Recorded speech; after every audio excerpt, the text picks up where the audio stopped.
Ya, coba mana salam semangatnya Bapak Ibu semua yang sudah hadir nih.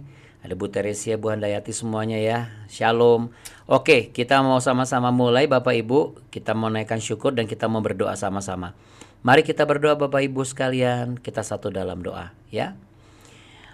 Allah yang Maha Kudus, Bapa Surgawi yang kami sembah di dalam nama Tuhan Yesus, terima kasih pada saat ini di tempat kami masing-masing. Kami percaya Engkaulah tempat yang tepat untuk kami berharap, dan kami mengandalkan kuasa-Mu dan mujizat-Mu yang terus nyata dalam kehidupan kami.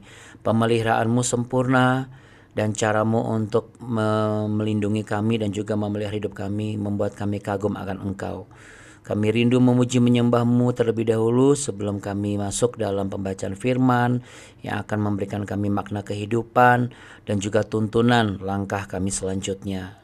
Sebelum besok hamba akan pulang ke Indonesia, hamba yakin dan percaya ada pesan Tuhan yang akan Tuhan sematkan di dalam pertemuan BW kali ini.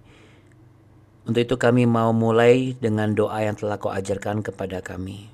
Bapa kami dalam surga, dikuduskanlah nama-Mu, datanglah kerajaan-Mu, dan jadilah kehendak-Mu di bumi seperti di surga.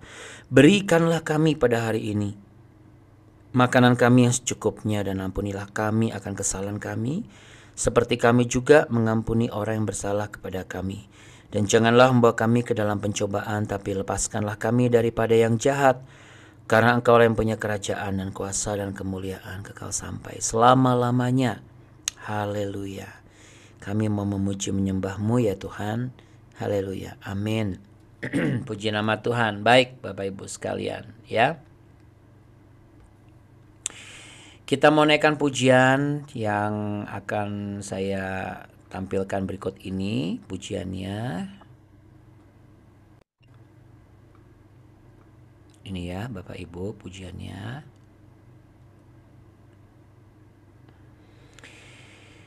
Ya tentunya selamat datang di BW, Be Worshipper, supaya hidup kita lebih wonderful ya sebelum kita bekerja. Oke, ini dia pujian kita. Inilah yang ku renungkan setiap waktu, nyanyian pujian dan pengagungan kepadamu. Biarlah manis kau dengar Tuhan, manis kau dengar Tuhan, dan hatiku bersuka karenamu.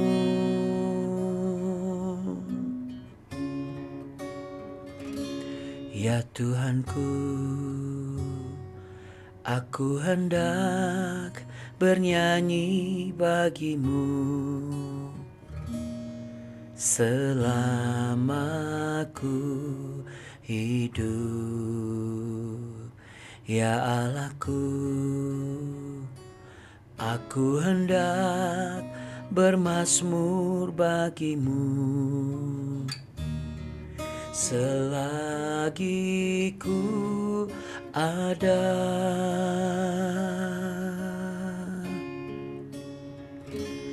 Ya Tuhanku, aku hendak bernyanyi bagimu selama ku hidup. Ya Allahku, aku hendak bermazmur bagimu selagi ku ada. Inilah yang ku renungkan setiap waktu, nyanyian pujian dan pengagungan kepadamu.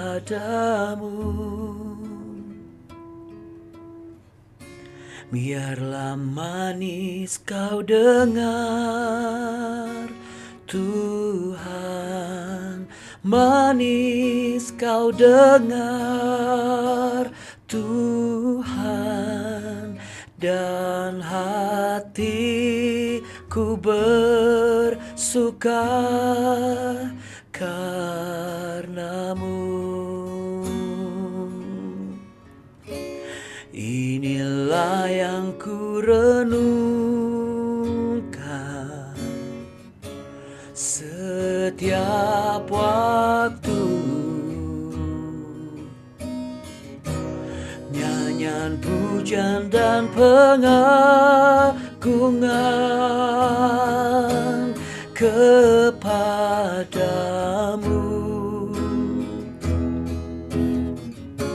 Biarlah manis kau dengar, Tuhan, manis kau dengar, Tuhan, dan hatiku bersuka karenamu. Haleluya Yesus Tuhan, ku mau memujimu, menyembahmu selalu Tuhan Yesus.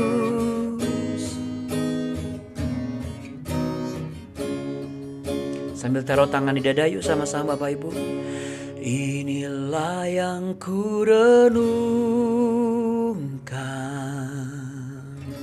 setiap waktu, nyanyian pujian dan pengagungan kepadamu. Biarlah manis kau dengar, Tuhan, manis kau dengar, Tuhan, dan hatiku bersuka karenamu.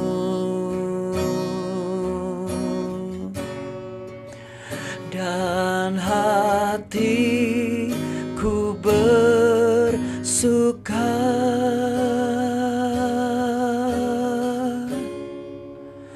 karenamu.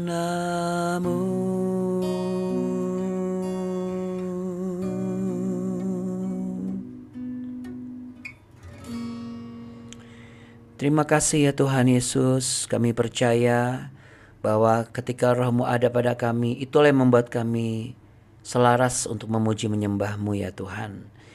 Dan sebentar ini urapi hamba-Mu, urapi kami semua, untuk kami boleh mendapatkan makna dan melakukan apa yang menjadi kehendak Tuhan dan tuntunan dalam kehidupan kami selanjutnya. Dalam nama-Mu kami berdoa, bersepakat dan beriman di dalam Yesus Kristus Tuhan kami. Haleluya. Amin. Amin.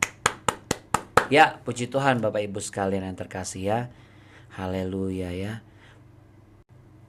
Oke Bapak Ibu.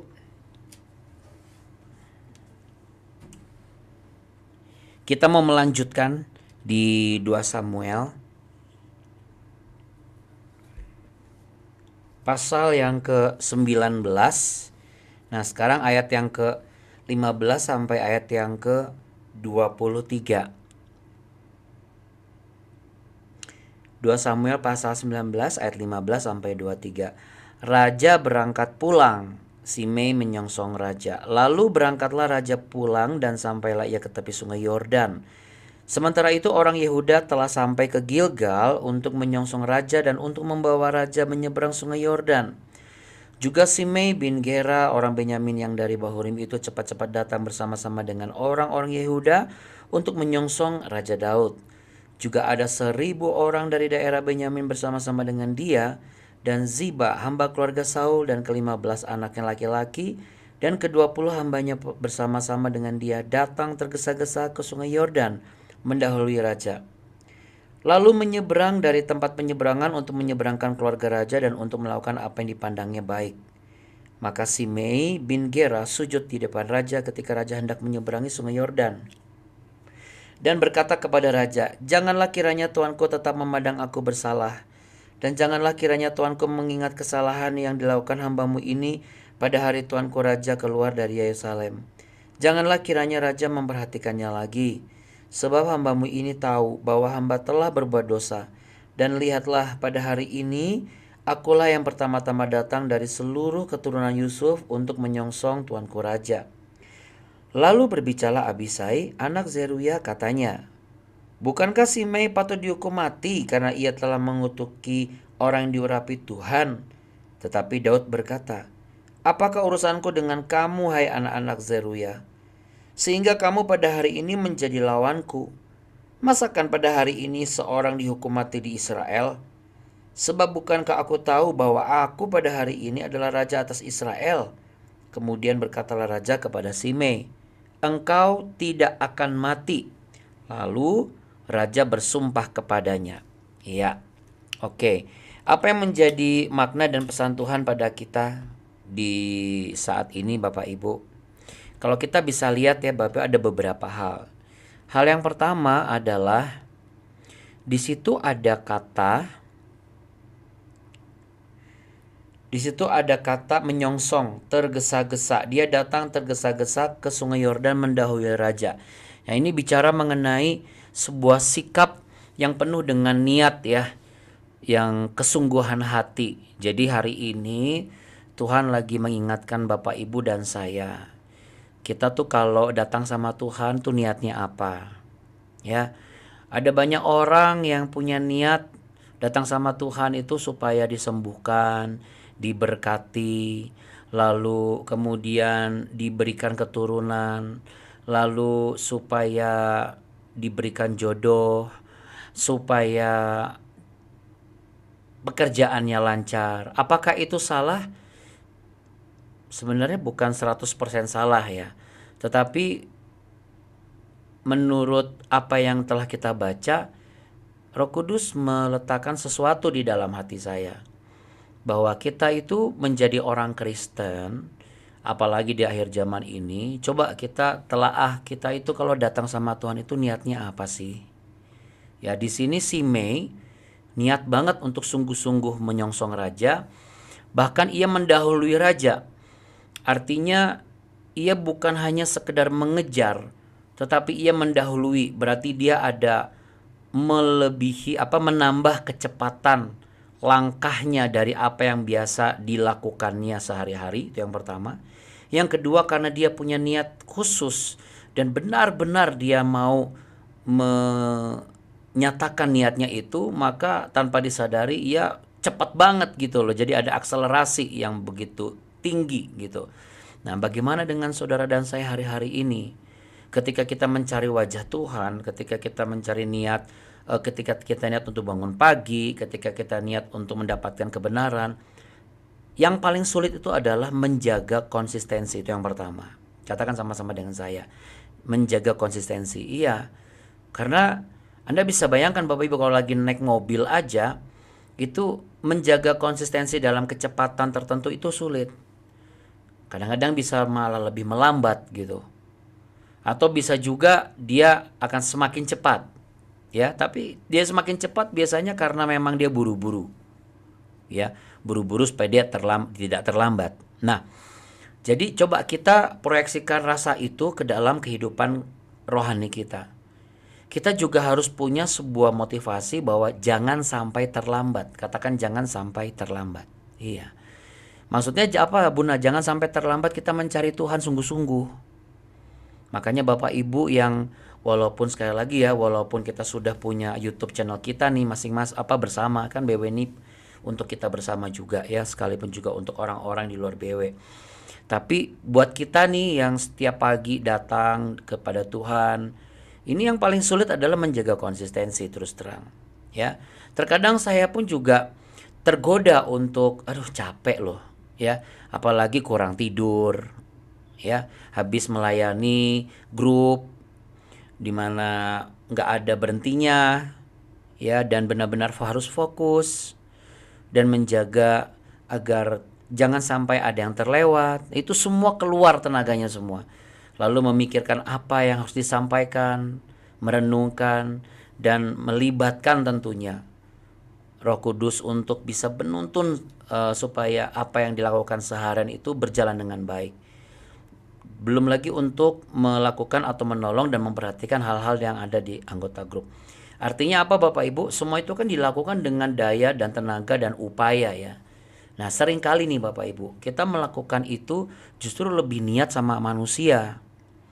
Lebih sungguh-sungguh sama manusia daripada ke Tuhan. Memang hari ini yang kita baca, si Mei ini benar-benar dia niat ngejar raja karena ada satu tujuan. Tapi bukankah kalau kita kembalikan lagi ke kehidupan kita kan semua punya tujuan kan? Nah, tujuan itu apa? Tujuan itu apakah mendapatkan apa yang bisa kita dapatkan secara jasmani ya, atau secara rohaniah gitu, secara spiritual. Nah, ada banyak orang yang menganggap kalau datang cari wajah Tuhan itu spiritual tuh kalau ke gereja, kalau komsel, atau kalau ibaratnya di saat-saat yang memang seperti KKR, pertemuan yang rame gitu ya. Tapi untuk diri kita sendiri menjaga konsistensi dalam kumpulan komunitas seperti kita ataupun termasuk perenungan diri sendiri itu tidak semuanya memiliki niat dan tujuan yang konsisten gitu. Dan yang menarik adalah di sini, si Mei di sini dia datang kepada Raja Daud karena dia menyadari kesalahannya. Karena si Mei ini pernah mengutuki Raja Daud ketika Absalom mengkhianati Raja Daud, dan si Mei berpikir, ya nih Raja Daud ini bukan orang yang diurapi lagi, sehingga ia berani mengutuki Raja Daud.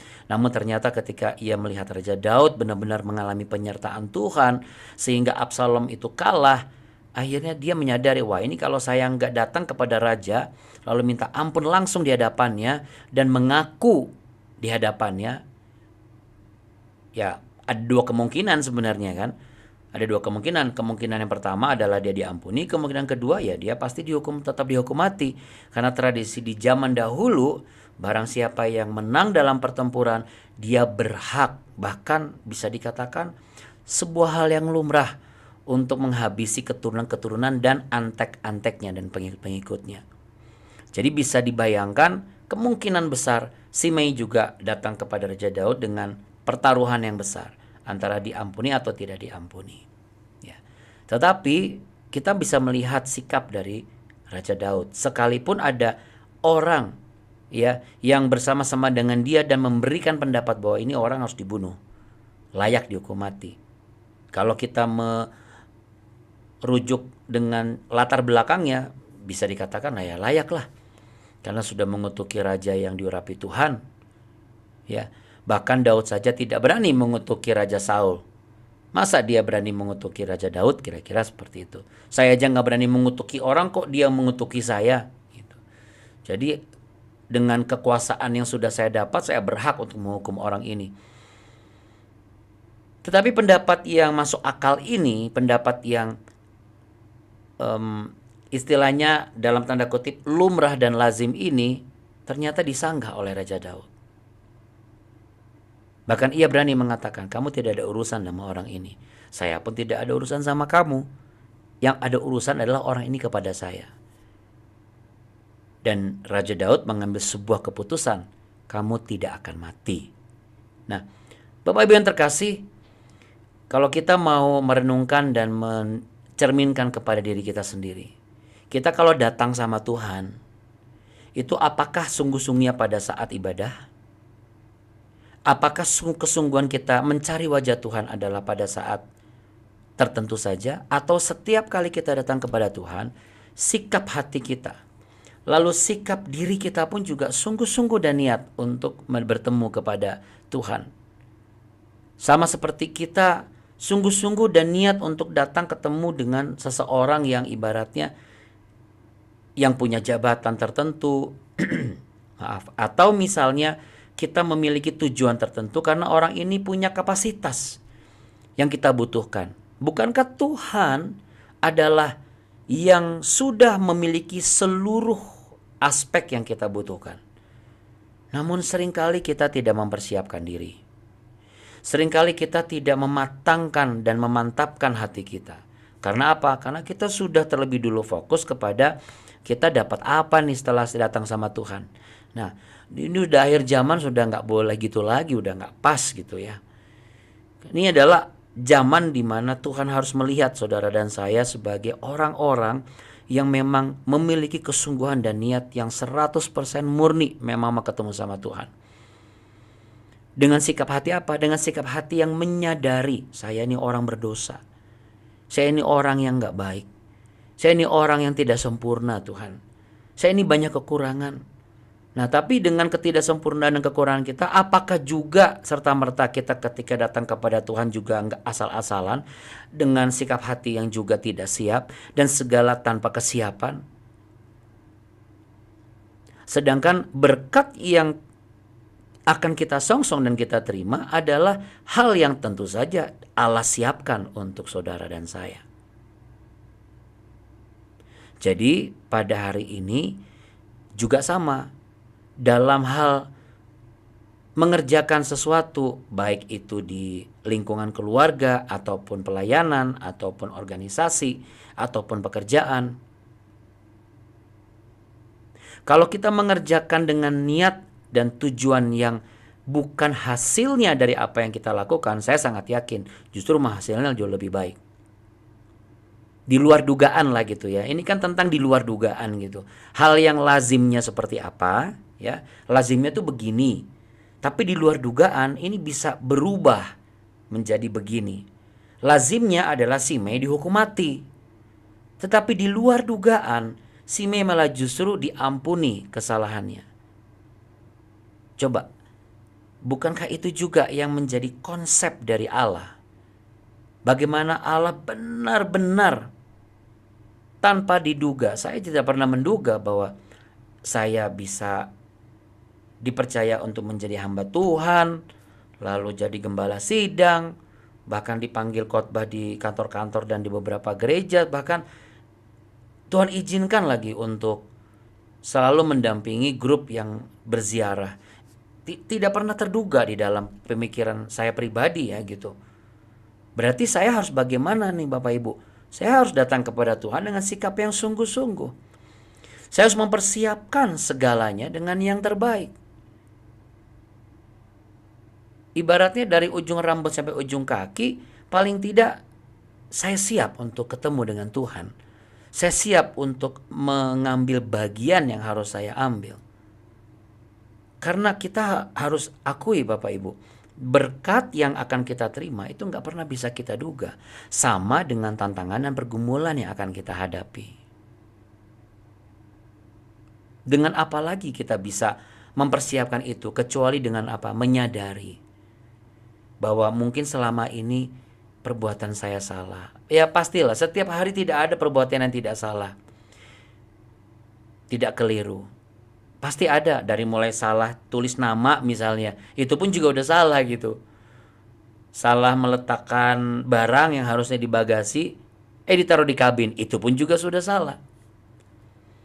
Belum lagi kesalahan-kesalahan yang lebih skalanya lebih besar, yang ada kaitannya bisa mempengaruhi kira-kira apakah kita akan menjadi orang yang berkenan bagi Tuhan atau enggak. Nah coba, kalau kita tidak melakukan itu dengan benar, maka pekerjaan kita pun juga hasilnya hanya sebagaimana yang kita perkirakan. Padahal ada berkat-berkat terobosan yang tanpa kita duga Tuhan bisa berikan. Bahkan untuk orang-orang yang bekerja sama kita, tanpa kita duga dia bisa melakukan lebih baik dari yang dia biasa lakukan. Nah, di sini Bapak Ibu justru penasehatnya Daud sudah mulai menurut saya agak gegabah. Kok gegabah? Karena kan keputusannya hanya di Daud sebenarnya, bukan orang ini gitu. Walaupun orang ini misalnya punya hak untuk bicara. Makanya saya pun ya sebagai hamba Tuhan, saya tidak boleh mengatasnamakan hamba Tuhan atau pendeta. Lalu saya berhak aja ngomong sembarangan. Orang kan harus dengar. Gak bisa. Itu gak boleh. Karena kan setiap kehidupan manusia urusannya adalah dengan dirinya sendiri dan juga dengan Tuhan. Yang kita sembah dan kita percaya sebagai Allah yang hidup, yaitu Yesus Kristus. Kalau ada yang bertanya, lalu kenapa Daud mengampuni dosanya Simei? Bukankah Daud itu mengutuki raja tidak mengutuki Raja Saul, dia mengutuki Raja Daud? Kok nggak konsisten? Bukan. Dan juga kok nggak konsekuen? Tidak. Tapi justru Daud sangat konsekuen dalam hal ini. Dia sangat-sangat menyadari dan dia sangat-sangat konsisten. Apa sikap konsekuen dan konsistensinya Daud? Dia konsekuen dan konsisten banget untuk menyadari bahwa dia juga salah.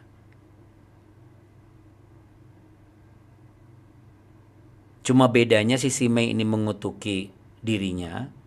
Nah, kalau dirinya mengambil Uria. Simei ini memandang rendah Raja Daud. Dan Raja Daud selama ini sebagai ayah pun kurang aktif.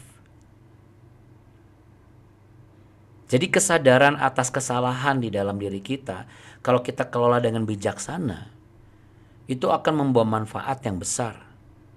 Apa manfaatnya, Abuna? Yang pasti yang pertama, kita jadi orang yang kalau cari Tuhan itu niat banget dan sungguh-sungguh. Karena apa? Tanpa saya mencari wajah Tuhan terlebih dahulu, bisa apa saya? Nah, ini sudah jarang yang menyadari hal seperti ini.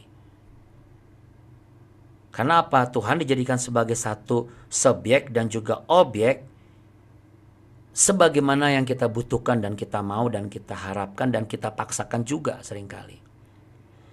Karena kita suka lupa bahwa kita adalah orang yang sebenarnya sudah menerima kasih karunia Tuhan. Sudah melihat bagaimana cara Tuhan bekerja secara adikodrati, menyembuhkan sakit penyakit, memberkati saat nggak ada berkat, menolong saat dalam kesesakan. Jadi Daud tuh sambil melihat situasi Simei mendahului dia, sambil dia dengar pendapatnya penasehatnya, dia pun juga sambil berpikir. Makanya dia bisa mengambil sebuah keputusan dan keputusannya adalah dia tidak perlu dihukum mati. Berarti pemikiran yang dilakukan Raja Daud bukan pemikiran sesaat pada saat ada hal yang harus dipikirkan. Bukan berarti saya mengatakan bahwa kita harus mikir terus tentang hidup kita, enggak. Tapi seringkali juga pikiran kita juga kosong, Bapak Ibu. Datang sama Tuhan, kalau nggak kosong pikirannya kemana-mana. Padahal sudah berdoa, sudah niat mau nyanyi, tapi nggak konsen gitu. Karena apa? Karena udah pecabang kemana-mana. Kenapa? Karena niatnya mengarahkan sesuatu yang harus kita dapatkan. Padahal bukan yang lebih utama untuk yang kita dapatkan sesuatu dari yang kita harapkan. Tapi yang lebih dari utama itu semua adalah apa? Kita ketemu pribadi yang bisa memberikan segala sesuatu ini, yaitu Tuhan Yesus. Nah, itulah sebabnya Bapak Ibu, kita perlu tetap tenang dalam mengambil sikap, pemikiran, sampai keputusan supaya tidak gegabah. Jadi kenapa orang-orang bisa jatuh dalam sikap gegabah? Karena dia juga datang kepada Tuhan sembrono dan sembarangan. Ya, tapi puji Tuhan Bapak Ibu semua mempersiapkan diri ya dalam segala hal dan segala aspek. Tidak memikirkan ngapain sih begini repot-repot, ngapain sih begini, ngapain sih begini. Coba kita pikirkan, kita renungkan deh. Kita seringkali, alah ngapain sih, orang cuma ini doang, udahlah, apa adanya aja. Padahal kita harapkan, berkat yang kita harapkan itu apa? Kesembuhan, apalagi terobosan. Itu hal yang spektakuler Bapak Ibu. Kalau kita saja bertemu dengan manusia yang punya kapasitas, kita mempersiapkan diri karena kita mengharapkan apa yang kita cari dan kita usahakan itu terjadi, dan itu terjadi secara dahsyat. Allah kita Allah yang lebih daripada sanggup untuk memberikan berkat dan pertolongan lebih dari sekedar dahsyat, tapi spektakuler, katakan spektakuler. Dan itu di luar dari dugaan kita. Yang perlu kita lakukan adalah apa? Perbaiki niat kita. Perbaiki kesungguhan kita datang kepada Tuhan. Jaga konsistensi kita dalam mencari wajah Tuhan.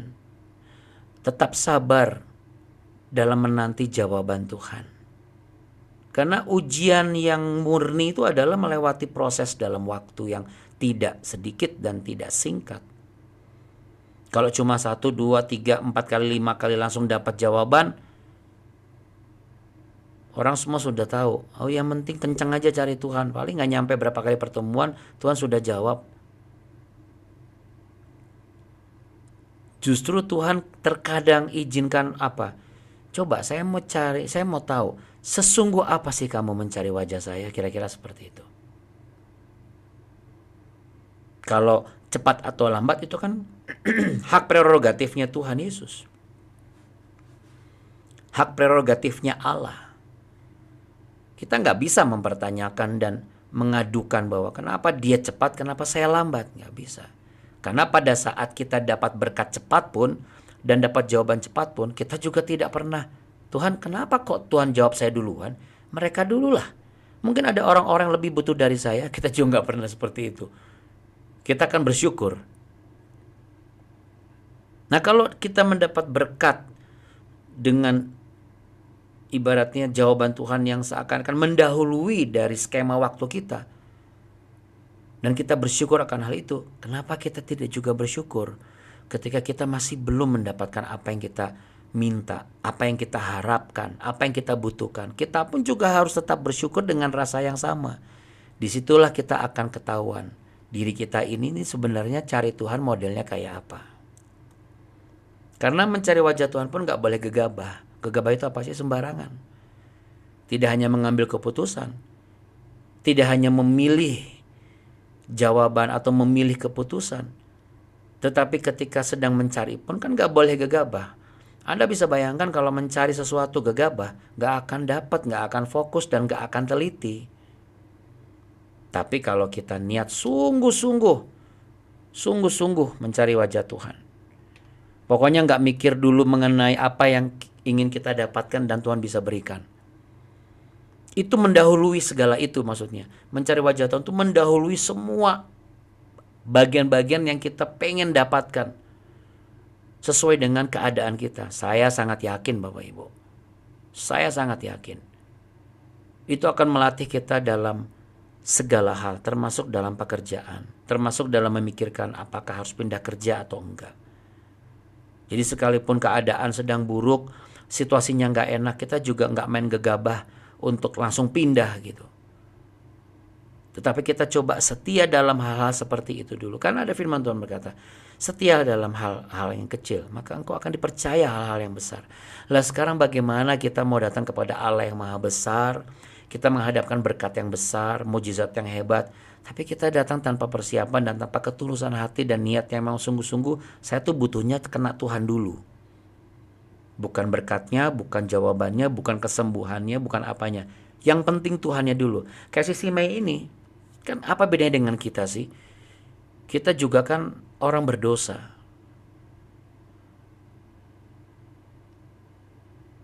Bedanya kenapa Allah tidak langsung membalas kita seperti dosa-dosa kita?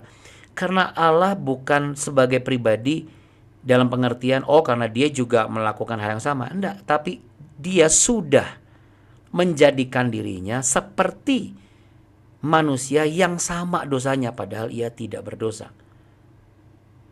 Karena ia sudah di posisi itu, maka ia bisa mengampuni kita. Darahnya itu bisa mengampuni kita. Karena Daud ini merasa dan menyadari, maka dia izinkan, it's okay, gak apa-apa, kamu tidak akan mati. Jadi kalau kita terapkan ke keluarga juga begitu. Kita nggak asal main hukum anak-anak kita dengan hal yang kejam, hal yang keji, hal yang sadis. Kita nggak memperkatakan pasangan kita juga dengan hal-hal yang menghancurkan perasaannya dan membunuh karakternya. Kita juga tidak main ambil secara gegabah, main sembarangan untuk ngambil sikap dengan emosi yang meledak-ledak. Karena apa? Karena kita menyadari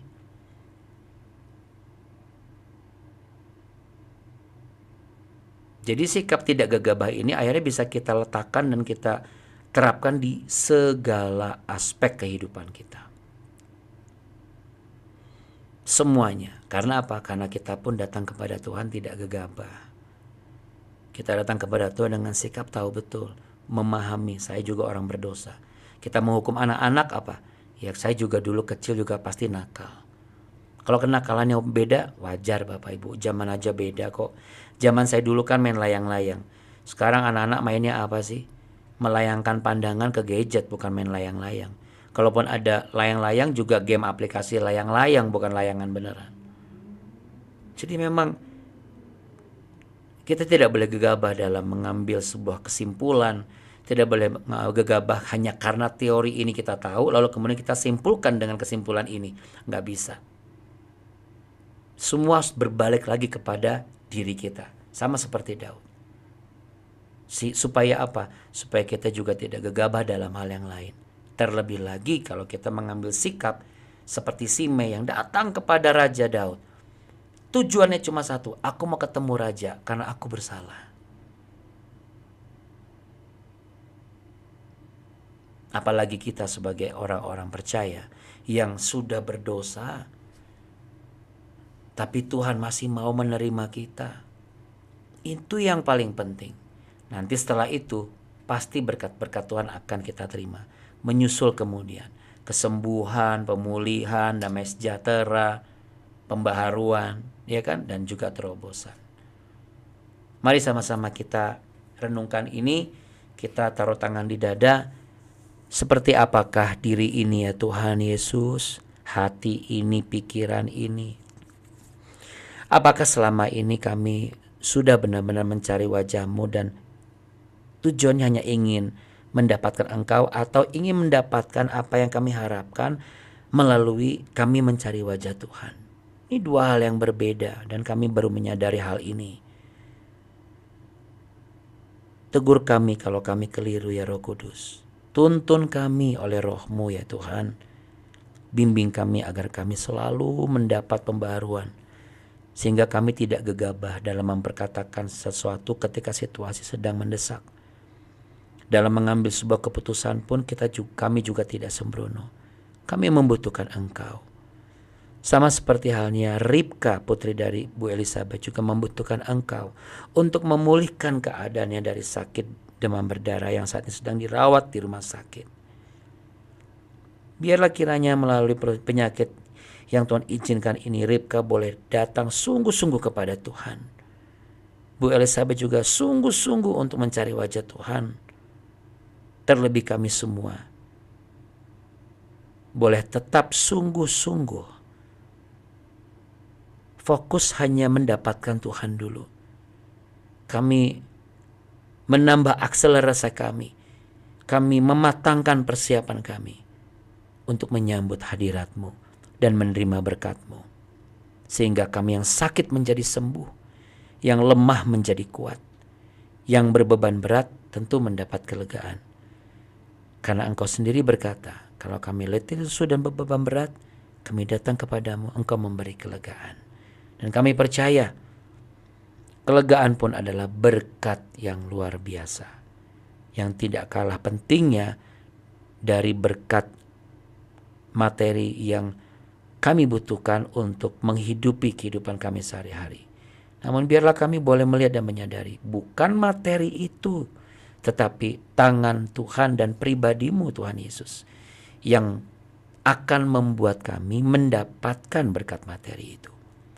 Sebab semua berkat datang hanya daripada Engkau. Kiranya oleh bilur-bilur-Mu Ribka disembuhkan.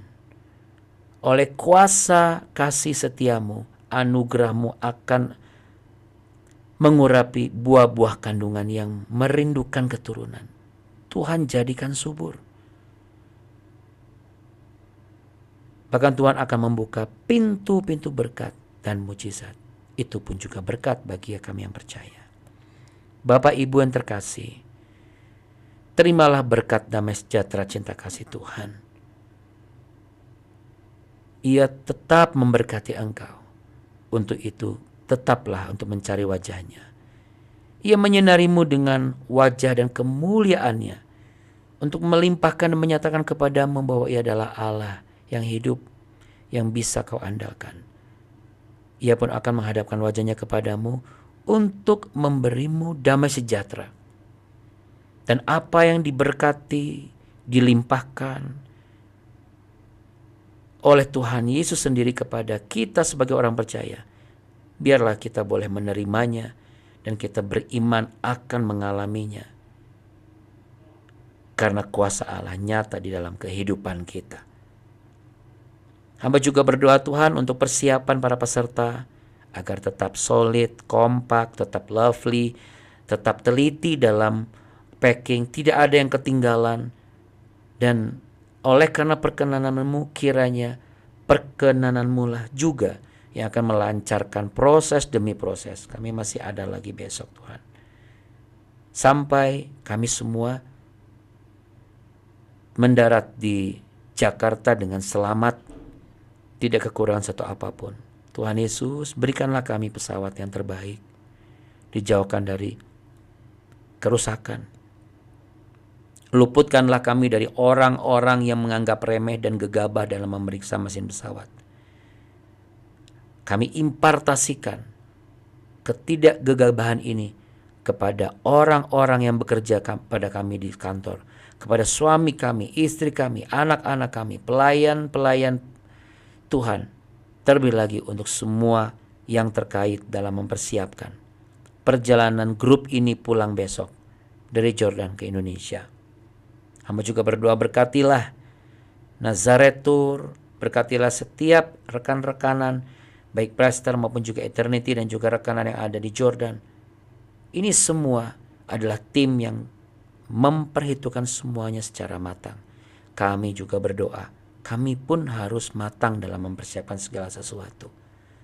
Terima kasih untuk berkat-Mu yang luar biasa pada hari ini. Dan kalau memang ini baik untuk kami beritahukan kepada orang-orang terdekat kami, anak-anak kami, tim dan staf di kantor kami, beri kami keberanian dan otoritas Roh-Mu untuk menyampaikan hal kebenaran ini. Agar setiap kita, setiap kami, setiap mereka mendahulukan nilai yang sungguh-sungguh ketika menghadap baik kepada atasan, terlebih lagi kepada Tuhan Yesus. Bukan lagi kepada yang ingin didapatkan, tetapi kepada pribadi yang bisa memberikan apa yang kami harapkan. Dalam nama Tuhan Yesus Kristus, dari tanah suci ini, terimalah berkat dari Allah Abraham, Ishak dan Yakub, Bapak Ibu. Mari yang bersepakat dan percaya dan beriman, sama-sama katakan amin. Amin. Puji Tuhan, kita beri tepuk tangan Bapak Ibu sekalian. Amin. Amin. Haleluya. Amin. Ya, Haleluya. ya tetap semangat dan setia ya Bapak Ibu. Terima kasih buat Bu Sinai dan juga Pak Musa Lembang, Bu Rika, Pak Mardani, salam ya buat Ibu Elizabeth dan juga Kak Ripka, juga Bu Femi, Bu Duma, juga Bu Lani, Bu Leli, Bu Nancy, dan Pak Jusman. Salam untuk Kak Afrina dan suaminya dan anak-anak mereka supaya tetap sehat, bertumbuh nanti semakin baik. Baru hamil. Iya, Amina. iya nanti itu hamilnya akan baik terus, berkembang terus, dan itu tetap sehat sampai nanti Amin. masanya Amin. mereka akan lahir ya. Juga untuk Bu Handayati. Shalom Bu. Oh iya. Bu Handayati ini kalem-kalem tapi kenceng, semangatnya luar biasa. Bu Sekar, juga Bu Mimi dan juga Bu Biho. Shalom Bu Biho, tetap semangat dalam pekerjaannya dan diberkati. Bu Teresia dan Pak Yongki. Wah, saya juga doakan, saya berdoa Pak Yongki sama Bu Teresia, one day at a time kita bisa bersama-sama dengan berkat Tuhan ya, dengan Pak Martin dan Bu Tasya. Kita bisa berangkat Amin. bersama Amin. rombongan yang lain Amin. juga ya Bapak Ibu. Saya lagi berdoa Bapak Ibu, Tuhan akan Amin. beri ke waktu, kita akan diberkati berlimpah-limpah. Bagaimana caranya nggak tahu lah ya. Tapi yang pasti kalau tangan Tuhan yang memberkati kita sudah terbukti, tangan Tuhan juga yang sama memberkati kita. BW ini Amin. bisa ziarah sama-sama ya Bapak Ibu ya. Pasti Amin. sangat Amin. seru dan luar Amin. biasa menyenangkan Amin. bersama anak-anak kita tentunya dan pasangan-pasangan kita ya. Juga untuk Kak Amin. Aldan, Bu Yani, Bu Nikartika, Bu Eva dan juga Bu Lora dan juga Bu Dora Gunawan. Ya, tetap semangat Bapak Ibu, mohon doanya untuk keberangkatan kami besok. Ya, Tuhan Yesus memberkati Amin. berlimpah-limpah, jangan kasih kendor. Dan tetap ingat kita punya Tuhan yang apa Bapak Ibu? Baik, Baik. sangat baik dan Sangat amat baik. baik, selalu baik, Amat selalu baik. baik. Namanya Yesus Kristus Tuhan. Kasih tos dulu dong. Nah, kita jangan lupa. Bapak Ibu, saya kan kemarin janji ya mau apa namanya kesaksian. Oke, tapi kita ini dulu di luar dari ini ya.